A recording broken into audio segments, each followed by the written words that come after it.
আজকে আমরা আলোচনা করব কেপ ভার্দে দেশটা নিয়ে। যেমন প্রথম আছে ১ নম্বর যে কেপ ভার্দে। কেপ ভার্দে শব্দের অর্থ হচ্ছে সবুজ অন্তরীপ। তারপর অবস্থান হচ্ছে আফ্রিকা মহাদেশে, আটলান্টিক মহাসাগরে। তারপরে এর আয়তন হচ্ছে ৪,০০০ বর্গ কিলোমিটার। রাজধানী হচ্ছে প্রাইয়া।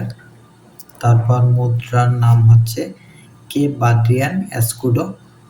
সরকারি ভাষা হচ্ছে পর্তুগিজ। তারপর স্বাধীনতা লাভ করে ১৯৭৫ সালে পর্তুগালের কাছ থেকে। এর